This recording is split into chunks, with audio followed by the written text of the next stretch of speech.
जय हिंद साथियों। मैं अमित सिंह तोमर अमित लाइव एकेडमी पर आप सभी का स्वागत करता हूं दोस्तों। तो दोस्तों पिछली क्लास में हमने दोस्तों स्टार्ट किया था सॉइल को पढ़ना, मृदा को पढ़ना। तो दोस्तों इसी में हम दोस्तों ये हमारी 21वें नंबर की क्लास है, इसमें मृदा को दोस्तों कंटिन्यू करेंगे। तो लाइक शेयर सब्सक्राइब और कमेंट करते रहना। अगर सब्सक्राइब नहीं करा हो चैनल को तो घंटी के बटन को दबाकर सब्सक्राइब कर लेना और उसमें ऑल कर देना ताकि सारे नोटिफिकेशन आपको मिलते रहें। और ऊपर के आई बटन में दोस्तों मैंने सारी प्लेलिस्ट डाल दी है दोस्तों, मतलब पिछली सारी क्लासें डाल दी हैं उस प्लेलिस्ट में दोस्तों। तो प्लेलिस्ट है दोस्तों ज्योग्राफी प्री कम मेंस, तो जाके दोस्तों देख लेना, आई बटन पे प्लेलिस्ट डाली है।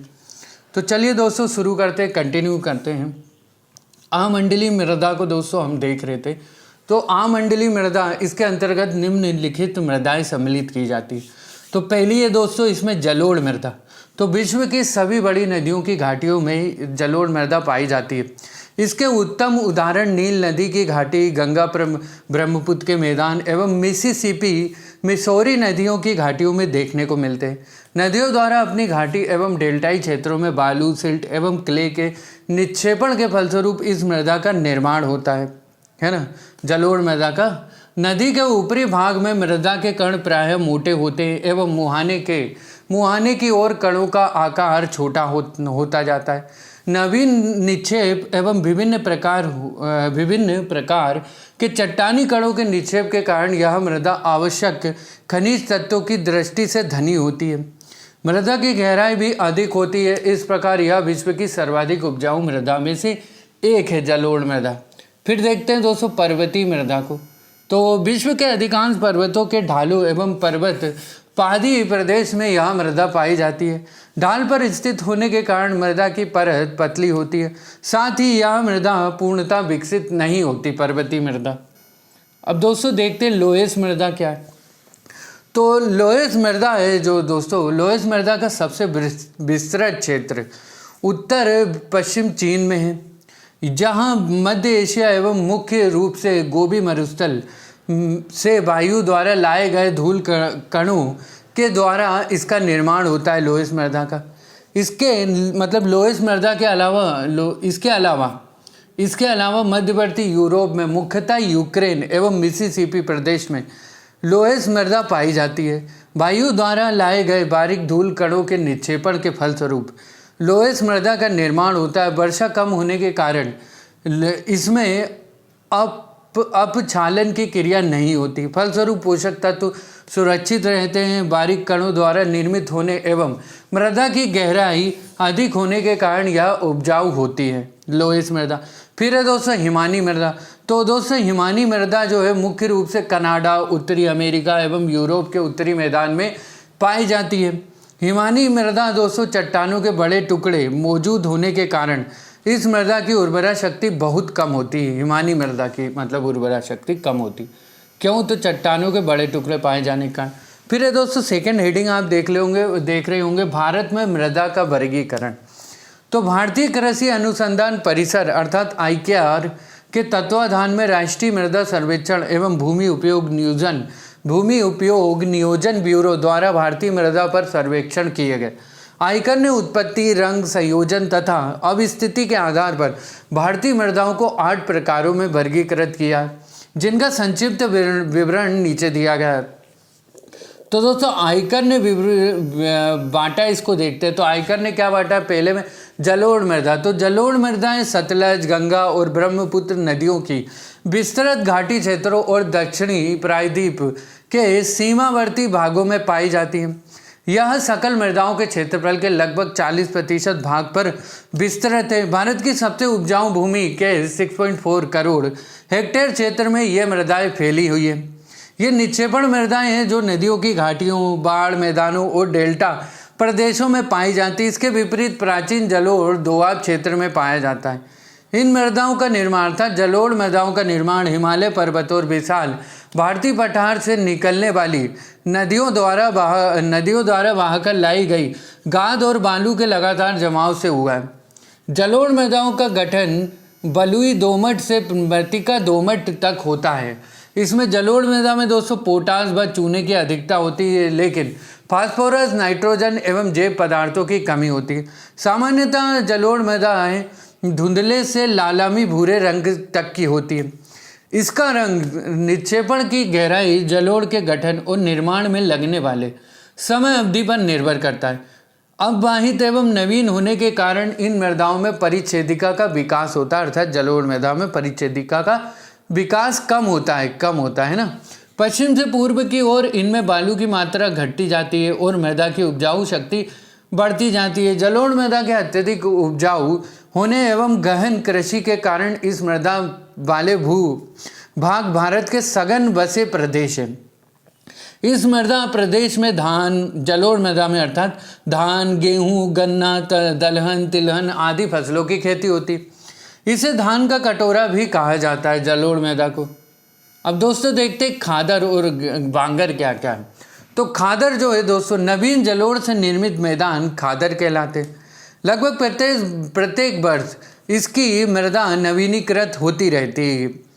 यह नवीन जलोढ़ हल्का भुरभुरा और दोमट होता है, जिसमें बालू और मृत्तिका का मिश्रण पाया जाता है। यह मृदा नदियों की घाटियों, बाढ़ मैदानों और डेल्टा प्रदेशों में पाई जाती है। अतः यह अत्यंत उपजाऊ और प्रचुर पैदावार के लिए उपयुक्त है। फिर है दोस्तों बांगर। तो बांगर जो है दोस्तों प्राचीन जलोढ़ मृदा वाले भूभाग है। यह दोआब किसको बोलते हैं दोस्तों? दो नदियों के बीच की ऊंची भूमि को बोलते हैं हम दोआब, है ना। तो ये दोस्तों बहुत उपजाऊ क्षेत्र होता है दोआब, क्योंकि दो नदियों के बीच की भूमि के दो नदियाँ जाती है, उसके बीच की ऊंची भूमि रहती है। इस कारण यह क्षेत्र क्या होता है? उपजाऊ हो जाता है। तो यह दोआब क्षेत्र में पाया जाता है दोस्तों। बांगर जो होती दोआब क्षेत्र में पाई जाती है। इस प्रकार के जलोढ़ के लगातार जमा होने से छज्जे जैसी संरचना बन जाती है, जो बाढ़ प्रभावित मैदान के स्तर जितनी ऊपर उठ जाती है। कंकरों के जमा हो जाने के कारण यह प्रायः अनुपजाऊ होती है। चलिए दोस्तों अब आगे देखते हैं काली मृदा को। काली मृदा क्या? तो काली मृदा दक्कन के लाभा प्रदेश में पाई जाती है। भारत के कुल क्षेत्रफल के 5.18 लाख वर्ग किलोमीटर क्षेत्र में विस्तृत है, जो सकल मृदाओं के क्षेत्रफल का 15% है। यह मृदा गोदावरी और कृष्णा नदियों के ऊपरी भागों, दक्कन पठार के उत्तरी पश्चिमी भाग, महाराष्ट्र के विस्तृत भागों एवं गुजरात, मध्य प्रदेश, कर्नाटक, आंध्र प्रदेश तथा तमिलनाडु के कुछ भागों में पाई जाती है। काली मृदा की उत्पत्ति लावा द्वारा निर्मित बेसाल्ट सेल से हुई है। सामान्यतः इस मृदा में एल्यूमिनियम, लोह, यौगिक, चूना, पोटास, कैल्शियम एवं मैग्नीशियम की प्रचुरता होती है, लेकिन इसमें नाइट्रोजन, फास्फोरस और जैविक पदार्थों की कमी पाई जाती है। अब देखते हैं दोस्तों यह उपजाऊ काली जो मृदा होती है उपजाऊ मिट्टी है, जो कपास उत्पादन के लिए विशेष रूप से उपयोगी है, इसलिए इसे काली कपासी मृदा भी कहते हैं। यहाँ अर्थात काली मृदा जो होती है दोस्तों सामान्य गहरी मृत्तिका अर्थात चिकनी मिट्टी से बनी है और अपारगम या इसकी पारगम्यता बहुत कम है। मृदा की गहराई भिन्न भिन्न स्थानों में अलग अलग होती है। निम्न भूमियों में इस मृदा की गहराई अधिक है, जबकि उच्च भूमियों में कम है। इस मृदा की सबसे प्रमुख विशेषता यह है कि शुष्क ऋतु में काली मृदा जो है दोस्तों अपने में नमी बनाए रखती है। ग्रीष्म ऋतु में इसमें नमी निकलने से मृदा में चौड़ी चौड़ी दरारें पड़ जाती हैं और जल से संतृप्त होने पर यह फूल जाती है और चिपचिपी हो जाती है। इस प्रकार मृदा पर्याप्त गहराई तक वायु से युक्त और ऑक्सीकृत होती है, जो इसकी उर्वरता बनाए रखने में मदद करता है। इसी प्रक्रिया के कारण इसे स्वतः जुताई वाली मृदा कहते हैं। क्या कहते हैं दोस्तों? काली मृदा को स्वतः जुताई वाली मृदा, है ना। अब देखते हैं दोस्तों कि काली मृदा में इस प्रकार लगातार उर्वरता बनी रहने के कारण यह कम वर्षा के क्षेत्रों में भी बिना सिंचाई के कपास की खेती करने के लिए अनुकूल है। कपास के अतिरिक्त यह मृदा गन्ना, गेहूं, प्याज और फलों की खेती करने के लिए भी अनुकूल है। फिर है दोस्तों लाल और पीली मृदा। तो प्रायद्वीपीय पठार के बहुत बड़े भाग पर लाल मृदा पाई जाती है। इसमें तमिलनाडु, कर्नाटक, गोवा, दक्षिण पूर्व महाराष्ट्र, आंध्र प्रदेश, उड़ीसा, छोटा नागपुर पठार और मेघालय पठार के भाग सम्मिलित है। यह सकल मृदाओं के क्षेत्रफल के लगभग 18% भाग पर विस्तृत है। लाल पीली मृदा जो है दोस्तों, लाल और पीली मृदा ग्रेनाइट और नीस जैसी रवेदार चट्टानों पर विकसित हुई है। इस मृदा में लोहे के यौगिक अर्थात लोहे के यौगिक क्या है दोस्तों, फेरिक ऑक्साइड की अधिकता के कारण इसका रंग लाल है। कहीं भी कहीं जल योजित हो जाने पर यह पीली दिखाई देती है। सांद्रता एवं भुरभुरापन इसकी संरचनात्मक विशेषता है। साधारणतः इसमें नाइट्रोजन, फास्फोरस एवं ह्यूमस की कमी होती है। अब देखते हैं दोस्तों कि लाल पीली जो मृदा है सामान्यतः कम उपजाऊ है, अतः इसका काली एवं जलोढ़ मृदा की तुलना में कृषि के लिए कम महत्व है, परंतु इसकी उत्पादकता सिंचाई और उर्वरकों के प्रयोग द्वारा बढ़ाई जा सकती है। काली मृदा चावल, ज्वार, बाजरा, मक्का, मूंगफली, काली नहीं सॉरी दोस्तों लाल पीली मृदा, लाल पीली मृदा जो है दोस्तों चावल, ज्वार, बाजरा, मक्का, मूंगफली, तंबाकू और फलों की पैदावार के लिए उपयुक्त है। चलिए दोस्तों अब देखते हैं लेटेराइट मृदा को। तो दोस्तों लेटेराइट मृदा जो है दोस्तों कर्नाटक, तमिलनाडु, मध्य प्रदेश, झारखंड, उड़ीसा, असम, मेघालय और ऊंचे एवं अधिक वर्षा वाले भूभागों में पाई जाती है। इस मृदा का अर्थात लेटेराइट मृदा का विस्तार 1.3 करोड़ हेक्टेयर से भी अधिक क्षेत्रफल पर है। यहाँ लेटेराइट मृदा जो है दोस्तों सकल मृदाओं के क्षेत्रफल के लगभग 3.7% भाग पर विस्तृत है। इस मृदा का निर्माण उष्ण एवं आर्द्र जलवायु दशाओं में होता है। लेटेराइट मृदा विशेषतया ऋतुबद्ध भारी वर्षा वाले ऊंचे सपाट आपर्दित सतहों पर पाई जाती है। तीव्र निश्चालन क्रिया द्वारा पोषक तत्वों का नाश हो जाना इस मृदा का सामान्य लक्षण है। किसका? लेटेराइट मृदा का। चलिए दोस्तों अब देखते हैं कि निश्चालन प्रक्रिया में चूना और सिलिका निश्चालित हो जाते हैं तथा लोहा ऑक्साइड और एल्यूमिनियम के यौगिक से समृद्ध मृदा शेष रह जाती है। साधारणतः इसमें नाइट्रोजन, पोटास, चूना एवं ह्यूमस की कमी होती है। उच्च तापमान में आसानी से पनपने वाले जीवाणु ह्यूमस की मात्रा को तेजी से नष्ट कर देते हैं। किसमें दोस्तों ये सब हो रहा है? तो लेटेराइट मृदा में हो रहा है। ध्यान रखना दोस्तों, जो भी हम पढ़े लेटेराइट मृदा का पढ़ रहे हैं। फिर है दोस्तों अपक्षय के कारण लेटेराइट मृदा अत्यंत कठोर हो जाती है। इस प्रकार लेटेराइट मृदा की प्रमुख विशेषताएं क्या क्या हैं दोस्तों? जनक सेल का पूर्णतः रासायनिक विघटन पहली विशेषता। सेकंड है दोस्तों कि सिलिका का संपूर्ण निश्चालन, सेकंड विशेषता लेटेराइट मृदा की। और थर्ड है दोस्तों एल्यूमिनियम और लोहे के ऑक्साइडों द्वारा लाल भूरा रंग और ह्यूमस की कमी, थर्ड विशेषता लेटेराइट मृदा की। लेटेराइट मृदा कृषि के लिए पर्याप्त उपजाऊ नहीं है। उपजाऊ बनाने के लिए इस मृदा में खाद और उर्वरकों की अत्यधिक मात्रा का प्रयोग किया जाता है। तमिलनाडु, आंध्र प्रदेश और केरल में रबर, सिनकोना और काजू आदि विविध प्रकार की बागानी कृषि हेतु लाल लेटेराइट मृदा अधिक उपयुक्त है। इसका प्रयोग लाल लेटेराइट मृदा का प्रयोग ईंट निर्माण में भी किया जाता है। अब आता है दोस्तों शुष्क मृदा। तो शुष्क मृदा जो है दोस्तों मरुस्थलीय मृदा है। पश्चिमी राजस्थान, सौराष्ट्र, कच्छ, पश्चिमी हरियाणा और दक्षिणी पंजाब में पाई जाती है। इन क्षेत्रों में इस मृदा के पाए जाने का सीधा संबंध वहां पर विद्यमान मरुस्थलीय एवं अर्ध मरुस्थलीय दशाओं का होना तथा 6 महीनों तक जल की अनुपलब्धता यह सकल मृदाओं के क्षेत्रफल के लगभग 4% भाग पर विस्तृत है।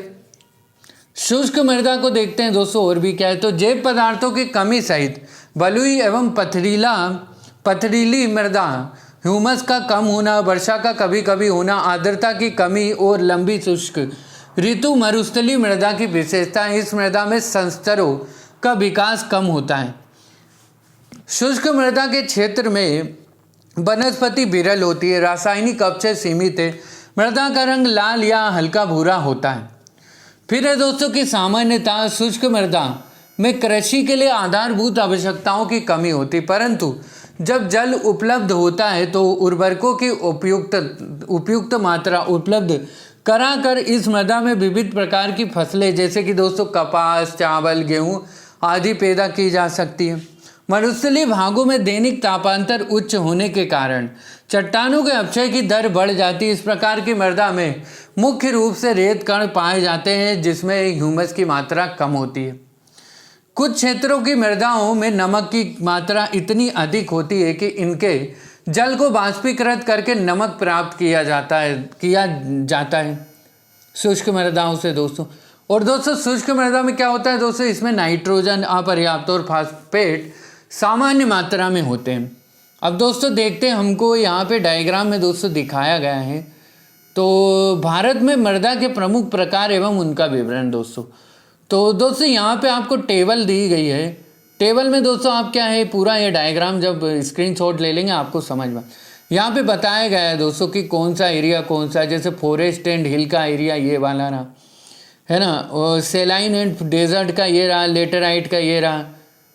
ठीक है दोस्तों। तो जैसे कि दोस्तों ये क्षेत्र क्या है, लेटेराइट का, तो यहाँ पे इतना क्षेत्र लेटेराइट का है। फिर ये दोस्तों क्या है, केरल का, गोवा हुआ का, ये क्षेत्र लेटेराइट का। वैसे ही दोस्तों रेड एंड येलो येलो दिखाई गई, एलुवियल दिखाया गया है। तो दोस्तों ये सारे टाइप है मृदा के पूरे देश के हिसाब से, तो इनका आप स्क्रीनशॉट ले लेना दोस्त, ताकि आपको चीज़ें और ज़्यादा अच्छे से समझ में आ जाएं। तो स्क्रीनशॉट ले लेना दोस्तों।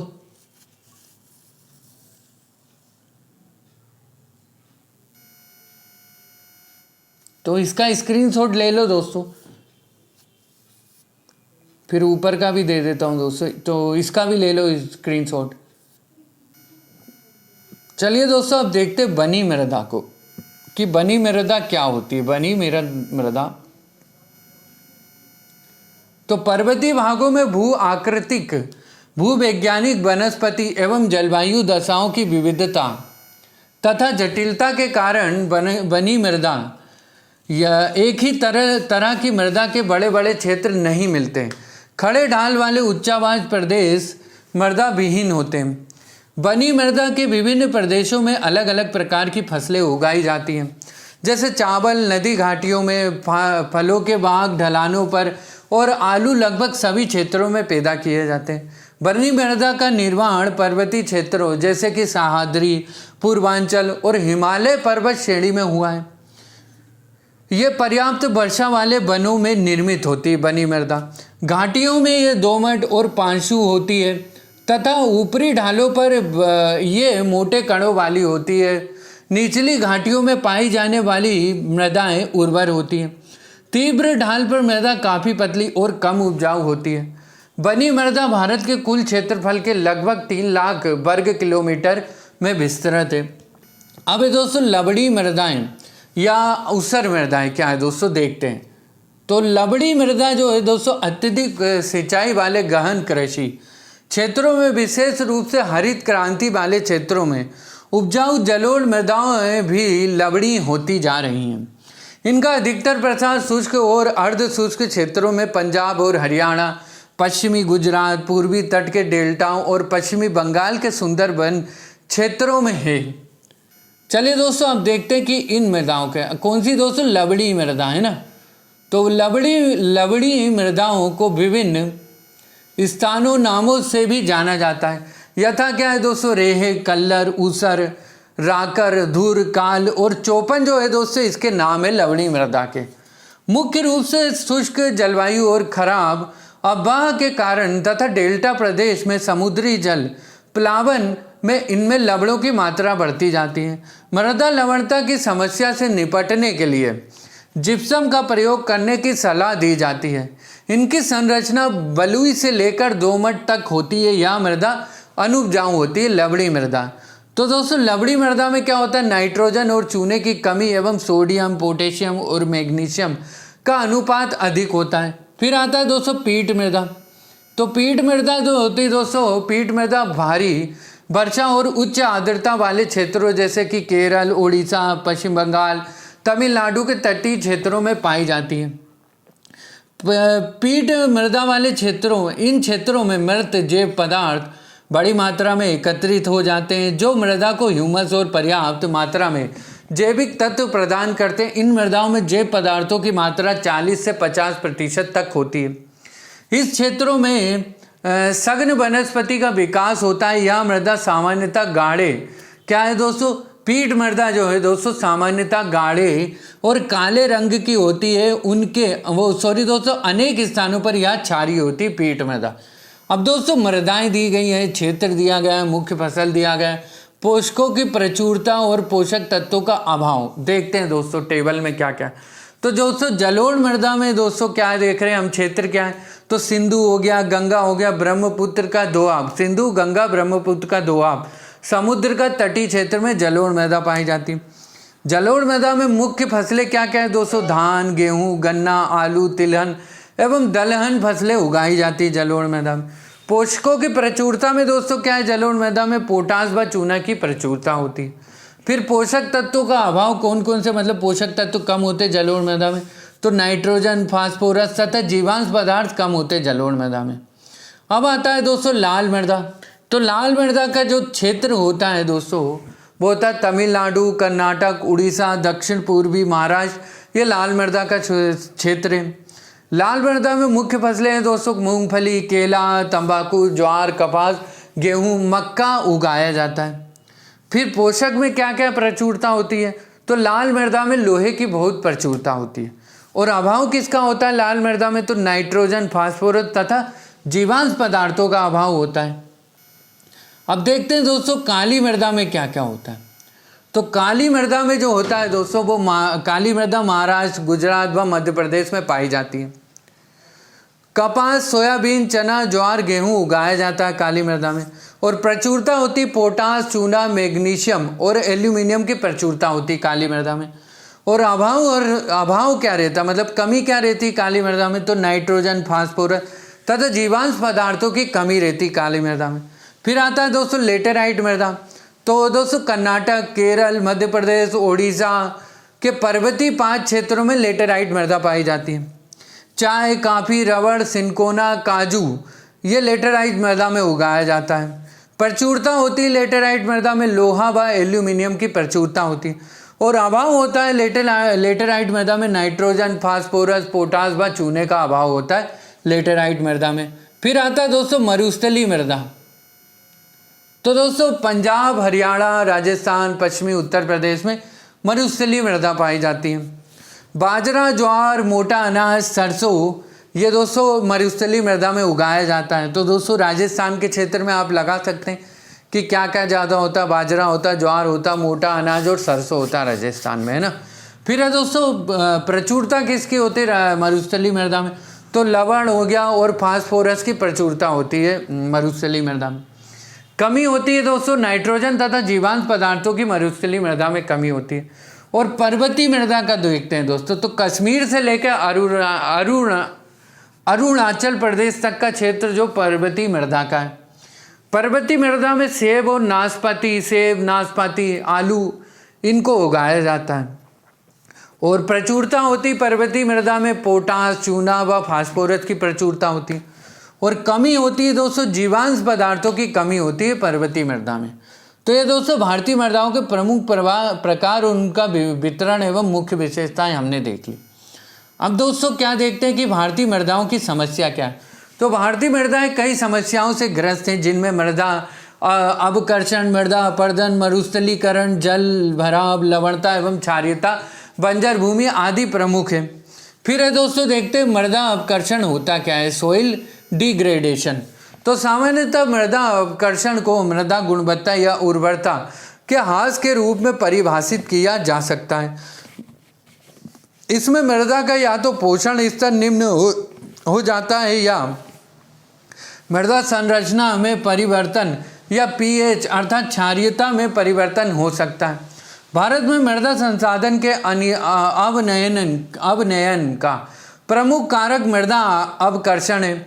मृदा अवकर्षण की दर भू आकृति, संरचना, पवनों की गति, वर्षा की मात्रा तथा मानवीय कारकों के अनुसार एक स्थान से दूसरे स्थान पर भिन्न होती है।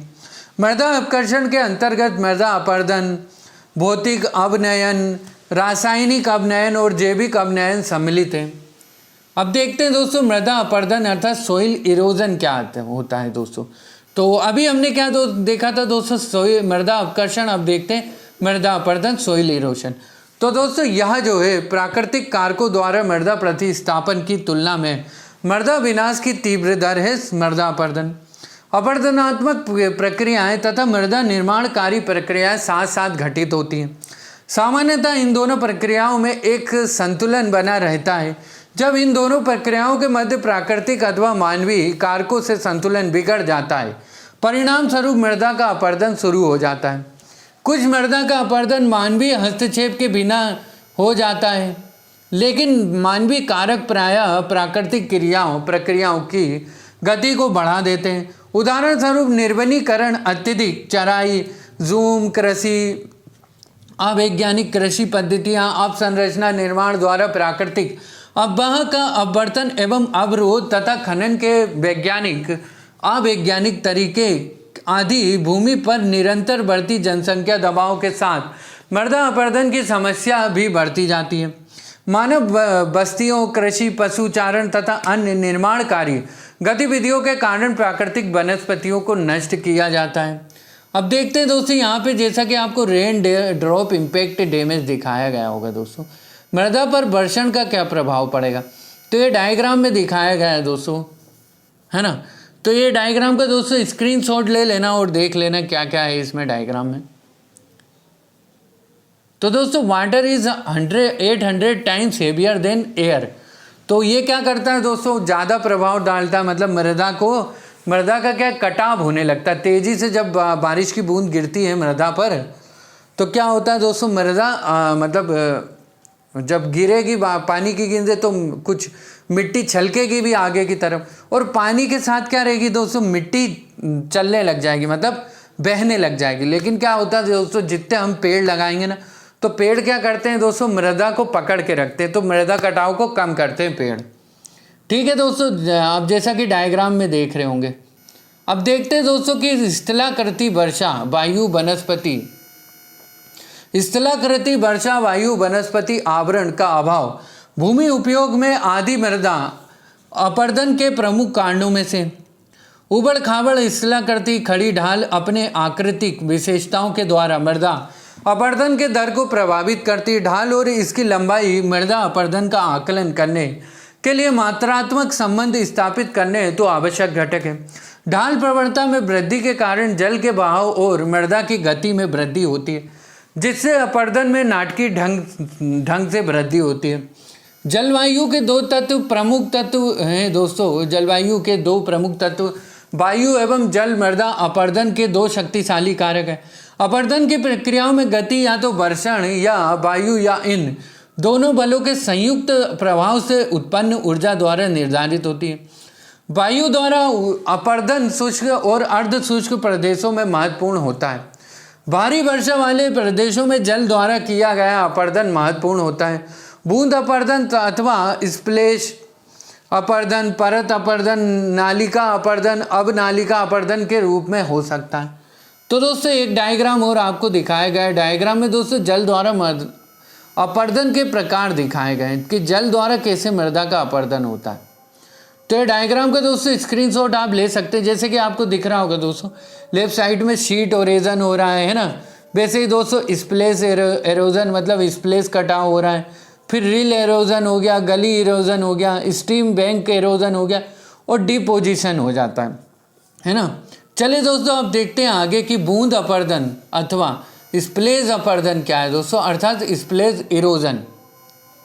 तो मृदा अपरदन में स्प्लेश अपरदन प्रथम अवस्था है तथा इस तरह के अपरदन की शुरुआत तब होती है जब नम्न मृदा के ऊपर वर्षा की बूंदों की बौछार होती है। वर्षा बूंदों के प्रतिघात के कारण मृदा कण वियोजित हो जाते हैं एवं मृदा की ऊपरी परत विघटित होने लगती है।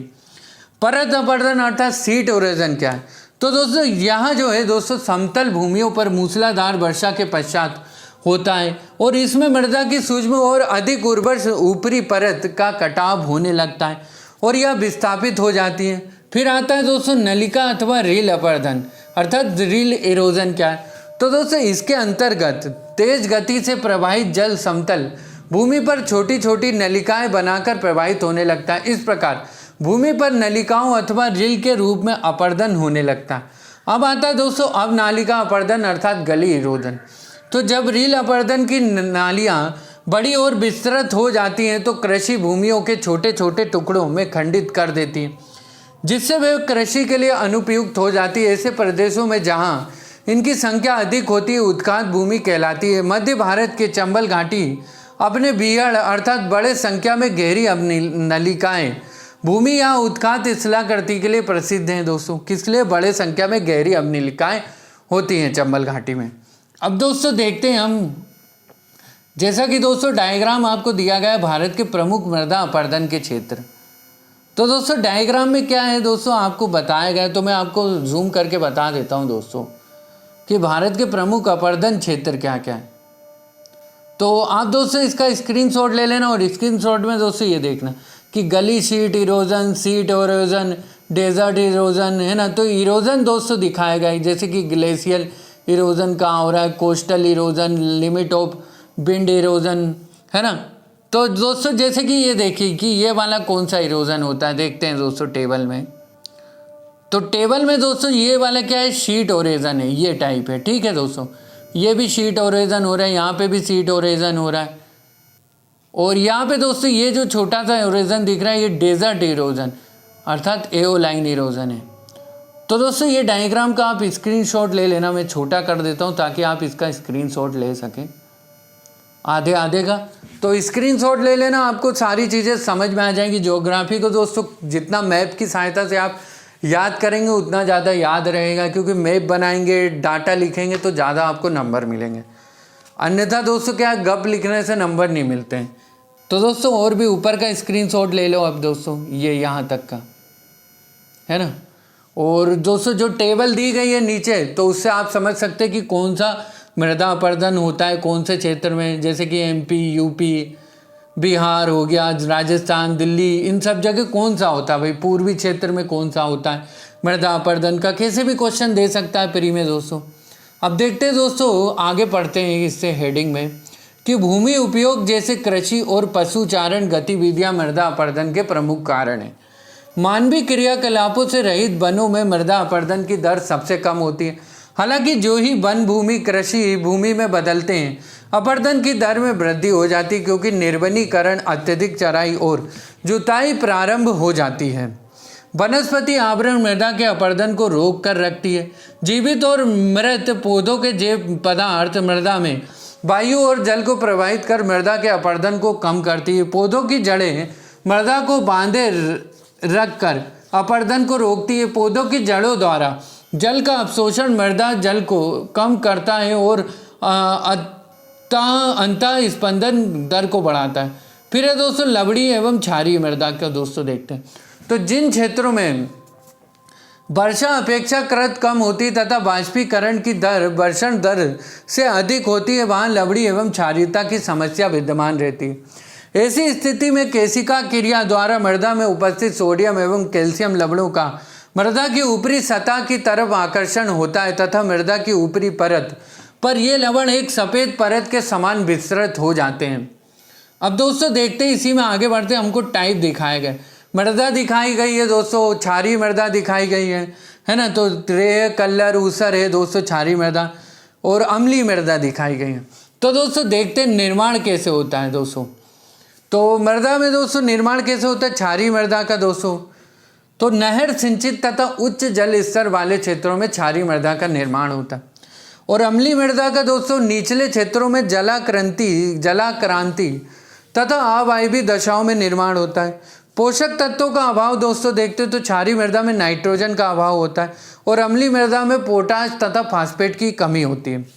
फिर पोषक तत्वों की प्रचुरता देखते हैं दोस्तों, तो क्षारीय मृदा में सोडियम, कैल्शियम तथा मैग्नीशियम आदि के सल्फेट और कार्बोनेट की प्रचुरता होती है। और दोस्तों वहीं पे जो है अम्लीय मृदा में दोस्तों जैविक पदार्थ व घुलनशील नमक की मात्रा अधिकता होती है। फिर है दोस्तों उपचार। तो क्षारीय मृदा जो है दोस्तों जिप्सम का प्रयोग किया जाता है क्षारीय मृदा के उपचार करने के लिए, मतलब जिस भी कमी को दूर करने के लिए जिप्सम का प्रयोग करते हैं। और अम्लीय मृदा में दोस्तों उपचार के लिए क्या करते हैं हम, चूने का प्रयोग और मल्टी क्रॉपिंग का प्रयोग करते हैं। फसल के देखते हैं दोस्तों, तो क्षारीय मृदा में दोस्तों बरसीम अर्थात चारा, धान, गन्ना, जामुन अधिक लवण प्रतिरोध फसल तथा फल वृक्ष उगाए जाते हैं। और दोस्तों अम्लीय मृदा में मैंग्रोव वनस्पति अम्ल के प्रति संवेदनशील फसलें जैसे कपास, सोयाबीन, मूंगफली, फ्रेंच बीन और अरहर उगाई जाती हैं। और वितरण देखते हैं दोस्तों, तो क्षारीय मृदा का वितरण दोस्तों पंजाब, हरियाणा, राजस्थान, बिहार, उत्तर प्रदेश तथा महाराष्ट्र के शुष्क भागों में होता है। और वहीं पे दोस्तों अम्लीय मृदा का वितरण तटीय उड़ीसा, उत्तरी बिहार के मध्यवर्ती भाग और तटीय तमिलनाडु में होता है। अब दोस्तों देखते हैं, हमको यहाँ पे तालिका 2 तो हमने देख ली लवणीय एवं क्षारीय मृदाओं की तुलना। अब दोस्तों यहाँ पे हमको डायग्राम दिया गया है लवणीय एवं क्षारीय मृदाओं का वितरण दोस्तों क्या है। तो आप दोस्तों देख सकते हैं लवणीय एवं क्षारीय मृदा का वितरण दिखाया गया है हमको। तो कॉम्पैक्ट एरिया और स्केटर्ड ब्लॉक्स दिखाए गए हैं।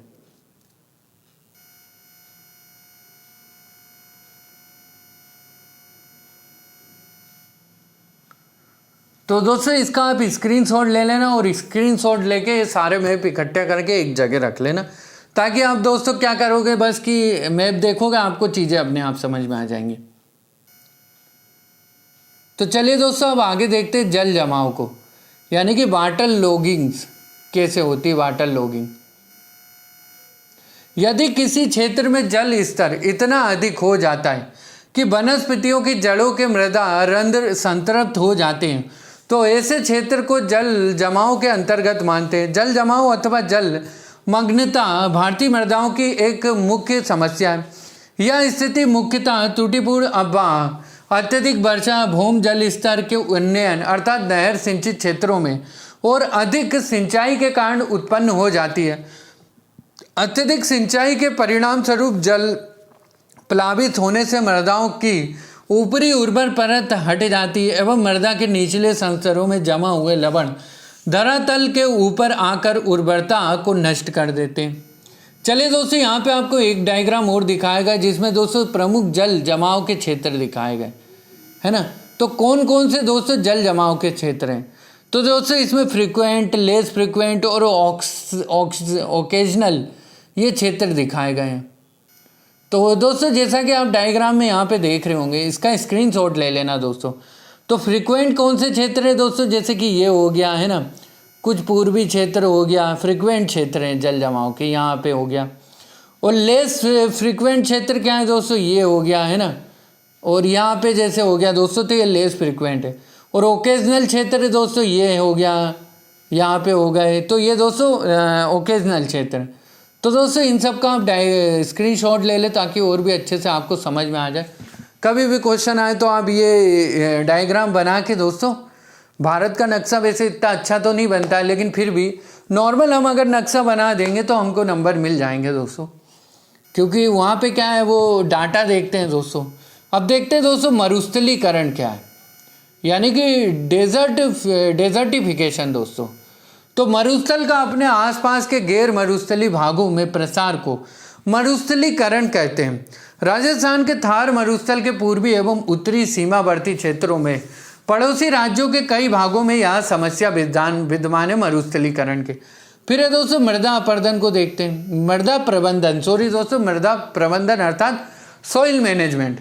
तो मृदा प्रबंधन कोई एकल और सटीक प्रक्रिया नहीं, इसका संबंध सभी क्रियाकलापों से है जिनका प्रयोग न केवल मृदा की गुणवत्ता को बनाए रखने के लिए किया जाता है, बल्कि इसके अंतर्गत मृदा में सुधार के भी प्रयत्न किए जाते हैं। यदि मृदा अपर्दन और मृदा क्षय मानव द्वारा प्रभावित होता है तो स्पष्टता मानव द्वारा इसे नियंत्रित भी किया जा सकता है।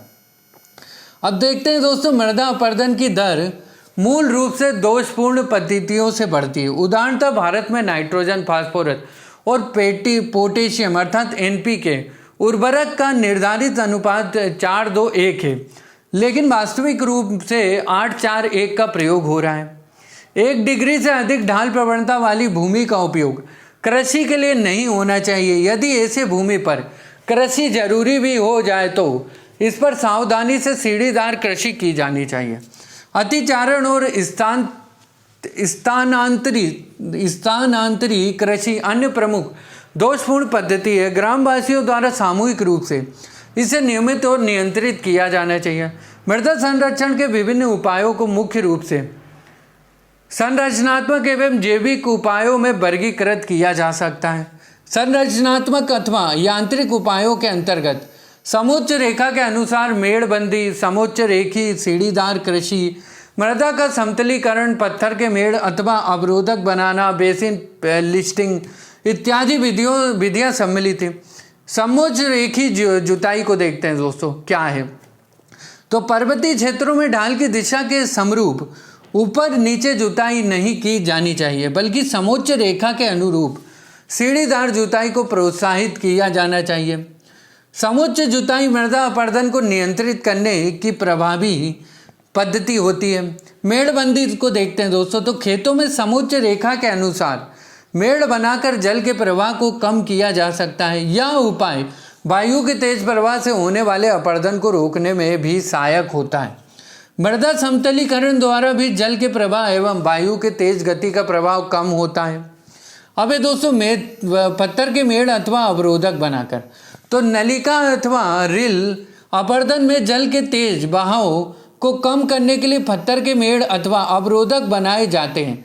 इसके द्वारा नलिका अपरदन को नियंत्रित किया जाता है, साथ ही मृदा क्षय को भी रोका जाता है। बेसिन लिस्टिंग को देखते हैं दोस्तों। तो बेसिन लिस्टिंग के अंतर्गत ढालों पर नियमित अंतराल के बाद छोटे छोटे बेसिन अथवा गर्तों का निर्माण किया जाता है। इसके द्वारा जल प्रवाह को नियंत्रित किया जाता है, जो ढालों पर जल एवं मृदा दोनों के संरक्षण में सहायक है। फिर है दोस्तों वृक्षों की रक्षक मेखला बनाकर। तो शुष्क और अर्ध शुष्क क्षेत्रों में कृषि योग्य भूमि पर बालू के टीलों के प्रसार को वृक्षों की रक्षक मेखला बनाकर रोकने का प्रयास करना चाहिए। यह बढ़ते मरुस्थलीकरण को रोकने का भी एक प्रभावी उपाय है। अब दोस्तों यहाँ पे हमको एक डायग्राम दिया गया है, डायग्राम को देखते हैं दोस्तों। मृदा प्रबंधन तकनीक दिखाई गई है इसमें। तो दोस्तों डायग्राम का आप स्क्रीनशॉट ले लेना। स्क्रीनशॉट से क्या आपको चीज़ें जूम करके आप देख लेना, क्योंकि डायग्राम से क्या है ज़्यादा से ज़्यादा चीज़ें याद कर सकते हैं। तो जैसा कि दोस्तों आपको दिखाया गया होगा, कॉन्टर कनाल्स हो गए यहाँ पे, है ना। फिर कॉन्टर ड्रेनेज कनाल्स बनाई जा सकती, कॉन्टर बंड हो गया, ड्रेनेज कनाल्स हो गई, सोइल ट्रैप बनाया जा सकता है, और चेक डैम हो गया, है ना। तो दोस्तों ये सब किया जा सकता है। आप देखते हैं दोस्तों जैविक उपाय क्या क्या है मृदा अपरदन को रोकने के। तो मृदा संरक्षण के जैविक उपायों के अंतर्गत फसल चक्र, खेती क्या है दोस्तों, पट्टीदार कृषि, मल्चिंग, जैविक कृषि, हरी खाद, कृषि वानिकी, वृक्षारोपण इत्यादि विधियां सम्मिलित है। फसल चक्र को देखते हैं दोस्तों। तो इस पद्धति के अंतर्गत विभिन्न फसलों को चक्रीय क्रम में पैदा किया जाता है, जिसमें प्रमुखतः मुख्य फसलों के बाद दलहन को बोया जाता है, जिससे भूमि की उर्वरता बनी रहती है। साथ ही पड़ती नहीं छोड़ने से वायु द्वारा अपरदन में भी कमी आती है। मल्चिंग को देखते हैं दोस्तों। मल्चिंग क्या है? तो मल्चिंग के अंतर्गत खेतों में फसल कटाई के बाद फसल अवशेष की पतली परत बिछाकर अपरदन तथा वाष्पीकरण को रोका जा सकता है। इससे मृदा का संस्तर सुरक्षित रहता है और उपजाऊ बना रहता है मल्चिंग से। फिर है दोस्तों हरी खाद का उपयोग। तो मृदा संरक्षण को बनाए रखने के लिए खेतों में हरी खाद का अधिक से अधिक उपयोग किया जाता है। इसमें खेतों में विभिन्न जैविक तत्वों का प्रवेश होता है और खेतों की उर्वरता बढ़ती है। फिर है दोस्तों कृषि वानिकी। तो कृषि वानिकी के अंतर्गत खेत के चारों तरफ मेड़ों पर 2 या 3 पंक्तियों में एक निश्चित दूरी पर फसलों के साथ वृक्षों को रोपित किया जाता है, जिससे वायु के तेज प्रवाह को कम करके मृदा अपरदन को कम किया जा सकता है। इसके अतिरिक्त नियमित वानिकी, नियंत्रित चराई, आवरण फसलें उगाना, लवड़ी एवं क्षारीय मृदाओं का पुनरुद्धार आदि उपचार के कुछ ऐसे तरीके हैं जिनका उपयोग मृदा के गुणवत्ता प्रबंधन में किया जाता है। भारत सरकार द्वारा स्थापित केंद्रीय मृदा संरक्षण बोर्ड ने देश के विभिन्न भागों में मृदा संरक्षण के लिए अनेक योजना बनाई हैं। ये योजनाएं जलवायु की दशाओं, भूमि संरूपण तथा लोगों के सामाजिक व्यवहार पर आधारित है। मृदा संरक्षण की दिशा में सरकार द्वारा किसानों को मृदा की जांच कराने के लिए प्रेरित किया जा रहा है। किसानों को मृदा की जांच कराने की विधि बताई जा रही है। उन्हें संतुलित रासायनिक खाद का प्रयोग करने और मिट्टी की उर्वरता बचाए रखने के लिए प्रेरित किया जा रहा है। मृदा संरक्षण का प्रयास पहली पंचवर्षीय योजना से ही शुरू हो गया था, जिसका प्रभाव तृतीय पंचवर्षीय योजना में दिखने लगा था। महात्मा गांधी रोजगार गारंटी कानून योजना शुरू होने से भी मृदा संरक्षण की दिशा में महत्वपूर्ण कार्य हुआ है। अब देखते हैं दोस्तों मृदा संरक्षण हेतु अतिरिक्त उपाय क्या है। तो मृदा संरक्षण के उद्देश्य की पूर्ति, मृदा के दुरुपयोग रोकने, मृदा के क्षय एवं नुकसान को नियंत्रित करने और उसकी उर्वरता को सुरक्षित करने से होती है। इसे निम्न प्रत्यक्ष और अप्रत्यक्ष विधियों के उपयोग से प्राप्त किया जा सकता है। तो फर्स्ट है दोस्तों कि बड़ी नदियों की सहायक नदियों पर बाढ़ और मृदा अपरदन नियंत्रण हेतु छोटे बांधों का निर्माण। सेकंड है दोस्तों धरातली और लंबवत अववाह के विस्तार द्वारा जलमग्नता की समस्या का समाधान करना मृदा संरक्षण का उपाय है। थर्ड है दोस्तों मरु क्षेत्रों में वायु विच्छेदों और सुरक्षा पेटियों का निर्माण करना मृदा संरक्षण का उपाय।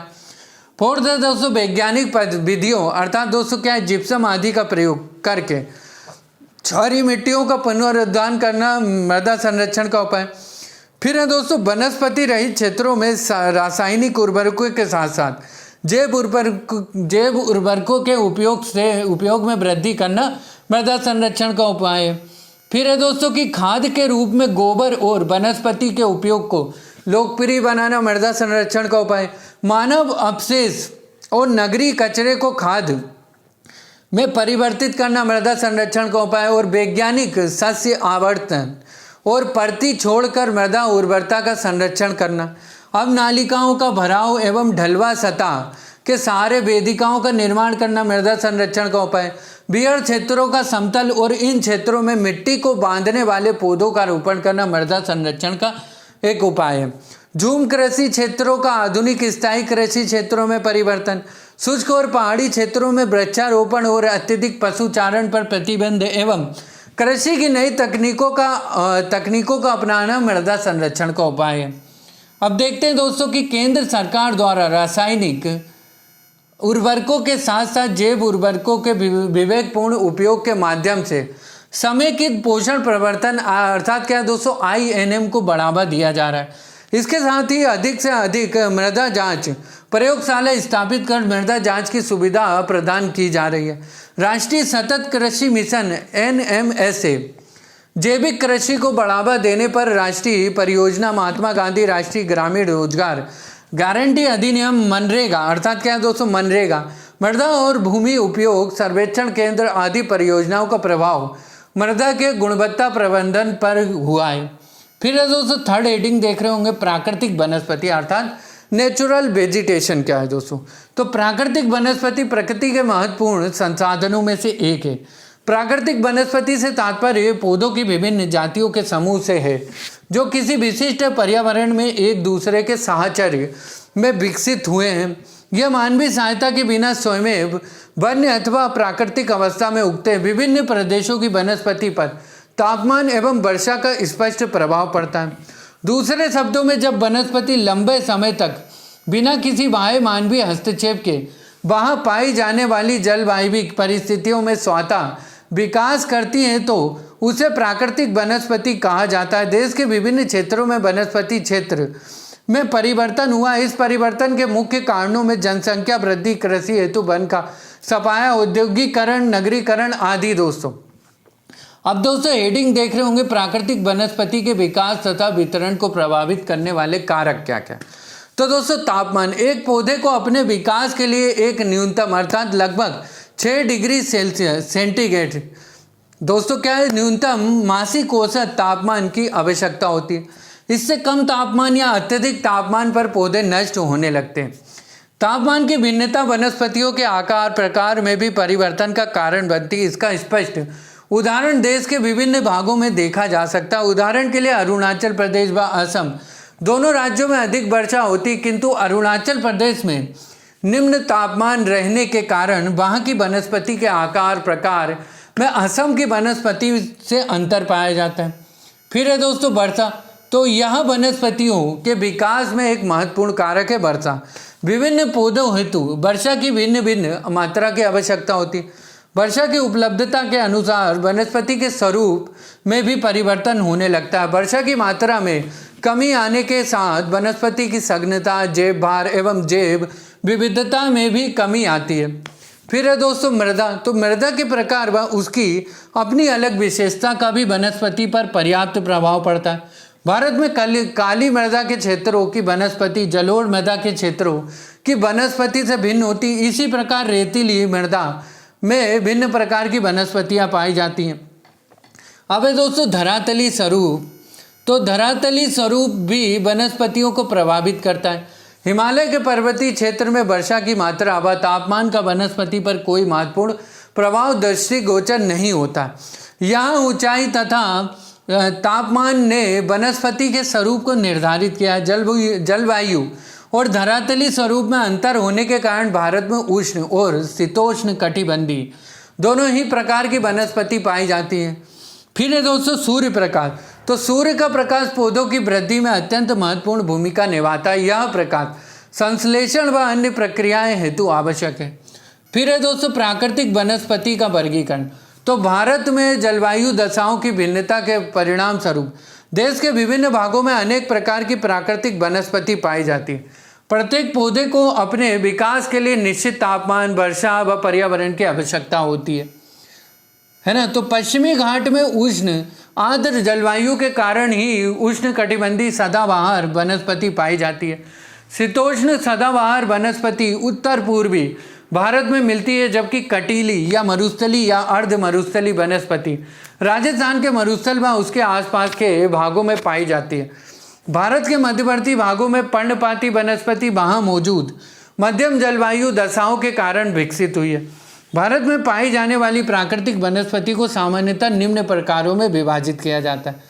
तो दोस्तों पहला जो प्रकार है आर्द्र उष्ण कटिबंधीय सदाबहार एवं आर्द्र सदाबहार वनस्पति।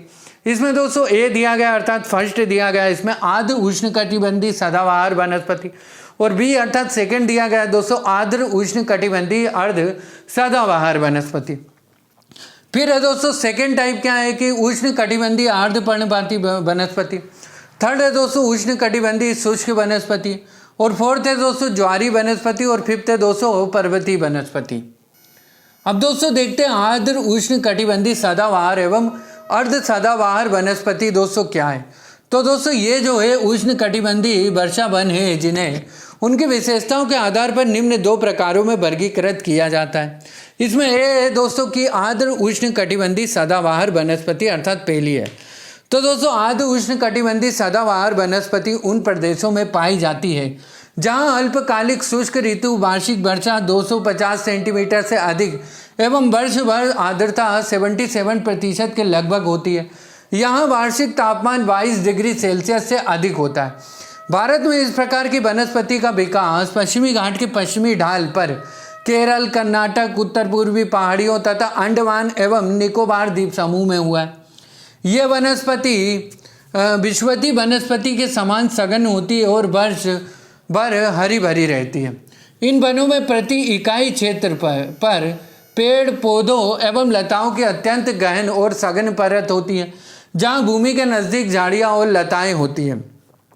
इनके ऊपर छोटे कद वाले पेड़ और सबसे ऊपर लंबे वृक्ष होते हैं। ऐसे में इन वनों का वाणिज्यिक उपयोग संभव नहीं हो पाता। इन पेड़ों की लकड़ी अधिक कठोर व भारी होती है और मिश्रित रूप में पाई जाती है, जिसके कारण इन्हें काटने व लाने ले जाने वाले में अधिक परिश्रम करना पड़ता। अतः ये वन लकड़ी उद्योग के लिए आर्थिक दृष्टि से महत्वपूर्ण नहीं है। इन वनों की शुद्ध प्राथमिक उत्पादकता भी सर्वाधिक होती है। यहाँ पाए जाने वाले वृक्षों में सिनकोना, महोगनी, रोजवुड, आर्किड, आबूनस, बांस तथा ताड़ प्रमुख है। बी है दोस्तों आर्द्र उष्ण कटिबंधीय अर्ध सदाबहार वनस्पति। तो दोस्तों यह अर्ध सदाबहार वनस्पति तथा अर्ध शीतोष्ण पर्णपाती वनस्पति के मध्यवर्ती भागों में मिलती है। इसका विकास 200 सेंटीमीटर से 250 सेंटीमीटर तक वार्षिक वर्षा वाले क्षेत्रों में होता है। भारत में यह वनस्पति अंडमान निकोबार द्वीप समूह, पश्चिमी घाट एवं मेघालय के पठार पर पाई जाती है। आर्द्र उष्ण कटिबंधीय अर्ध सदाबहारी वनस्पति। यह वनस्पति अर्ध सदाबहार वनों से कम घनी है, जिसके कारण इनका दोहन करना अपेक्षाकृत आसान होता है। इन वनों की लकड़ी अच्छी किस्म की होती है। स्थानांतरित कृषि एवं अत्यधिक कटाई से इन वनों का अत्यधिक ह्रास हुआ है। यहाँ पाए जाने वाले वृक्षों में साइडर, होलक, केल, लॉरेल, चंपा आदि प्रमुख है। दोस्तों आर्द्र उष्ण कटिबंधीय अर्ध सदाबहारी वनस्पति। अब दोस्तों देखते हैं हम यहाँ पे हमको दोस्तों टेबल दी गई। टेबल में दोस्तों आर्द्र उष्ण कटिबंधीय सदाबहार एवं आर्द्र उष्ण कटिबंधीय अर्ध सदाबहार वनस्पति की तुलना दिखाई गई है। तो दोस्तों विशेषता देखते हैं क्या क्या विशेषता है। तो तापमान दोस्तों तो आर्द्र उष्ण कटिबंधीय सदाबहारी वनस्पति के लिए तापमान 22 डिग्री सेल्सियस से अधिक होना चाहिए। और आर्द्र उष्ण कटिबंधीय अर्ध सदाबहारी वनस्पति के लिए दोस्तों तापमान 22 डिग्री सेल्सियस से अधिक होना चाहिए। दोनों में ही दोस्तों तापमान क्या 22 डिग्री सेल्सियस से अधिक होना चाहिए। फिर वार्षिक वर्षा दोस्तों, तो दोस्तों किसमें दोस्तों, तो आर्द्र उष्ण कटिबंधीय सदाबहार वनस्पति में 250 सेंटीमीटर से अधिक वर्षा होने, जबकि दोस्तों अर्ध सदाबहार वनस्पति में क्या है 250 से 200 सेंटीमीटर के मध्य वार्षिक वर्षा होना चाहिए, अर्थात 200 से 250 सेंटीमीटर के मध्य। फिर है दोस्तों कि पेड़ों की लंबाई, तो दोस्तों सदाबहार में क्या है, क्या नाम है दोस्तों, सदाबहार आर्द्र उष्ण कटिबंधीय सदाबहारी वनस्पति। सदाबहारी वनस्पति में दोस्तों पेड़ों की लंबाई 60 मीटर होती है और अर्ध सदाबहारी वनस्पति में दोस्तों पेड़ों की लंबाई 30 से 60 मीटर होती है, ध्यान में रखना। फिर है दोस्तों विभिन्न वनस्पति, तो आर्द्र सदाबहारी वन में दोस्तों महोगनी, सिनकोना, बांस तथा ताड़ पेड़ों के नीचे झाड़ियों, बेलों, लताओं आदि का सघन मोटा जाल होता है। और अर्ध सदाबहारी वनस्पति में दोस्तों रोजवुड, एनी तथा तेलसर सादरी के वनों के प्रमुख वृक्ष हैं। चंपा, जून तथा गुर्जन, आयरनवुड, एबोनी व लॉरेल दोस्तों प्रमुख है। फिर है दोस्तों वितरण, तो सदाबहारी वनस्पति का दोस्तों वितरण महाराष्ट्र, कर्नाटक, केरल राज्यों में पश्चिमी घाट पर 600 से 1800 मीटर के ऊंचाई पर, पूर्वांचल, हिमालय के कुछ क्षेत्र एवं अंडमान व निकोबार द्वीप में है। फिर अर्ध सदाबहारी वनस्पति दोस्तों मेघालय, पठार, पश्चिमी घाट एवं अंडमान निकोबार द्वीपों में है।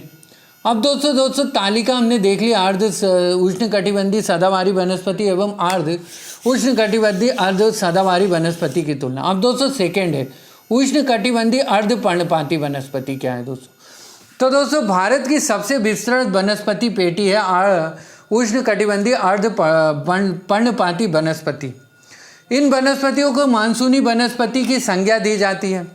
इस प्रकार की वनस्पति 100 सेंटीमीटर से 200 सेंटीमीटर वर्षा वाले क्षेत्रों में पाई जाती है।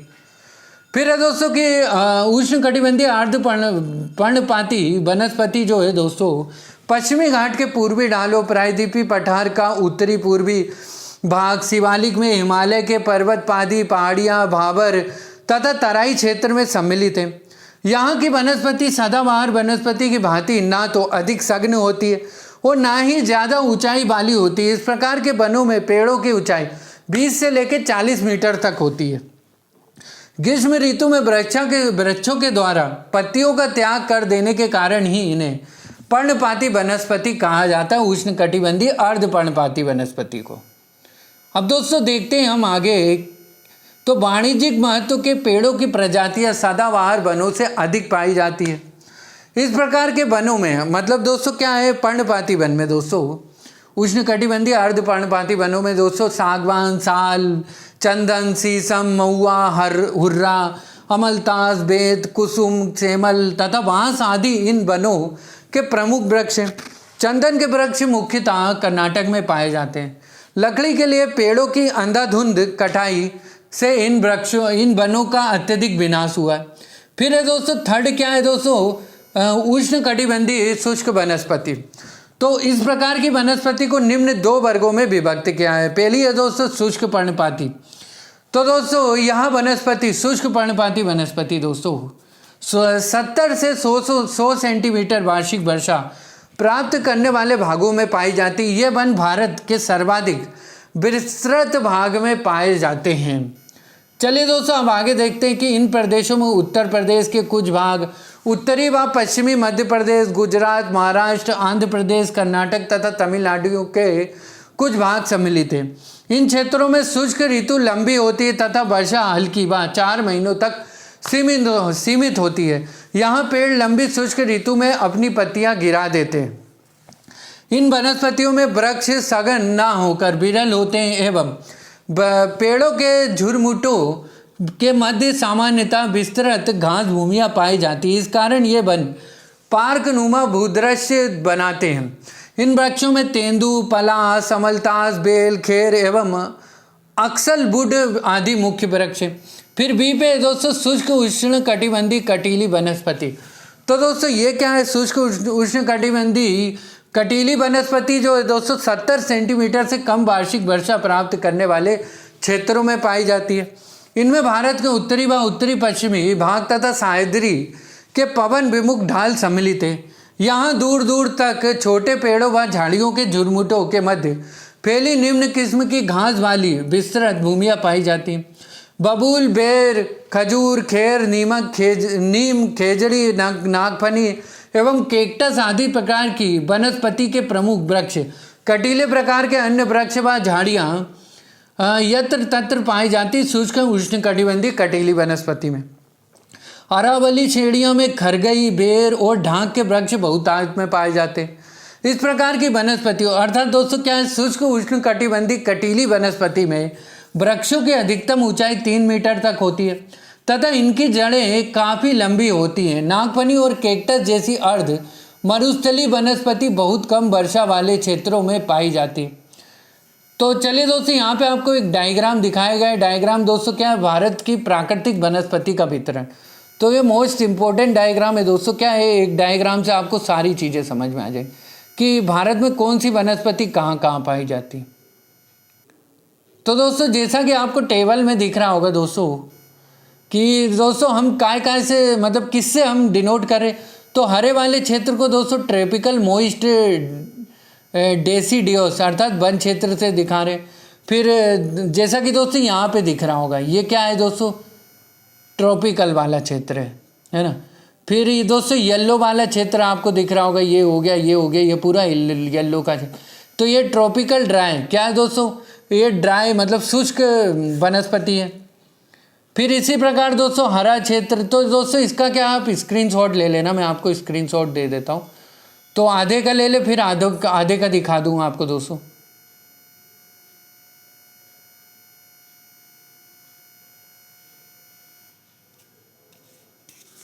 तो ये दोस्तों पूरा नेचुरल वेजिटेशन दिखा दिया, मतलब भारत में वन क्षेत्र कहाँ कहाँ कौन कौन से वन क्षेत्र पाए जाते एक डायग्राम में हमको पता पड़ जाएगा। तो इसका स्क्रीनशॉट ले लेना दोस्तों, फिर जूम करके देख लेना। चलिए दोस्तों अब आगे देखते हैं ज्वारी वनस्पति क्या होता है।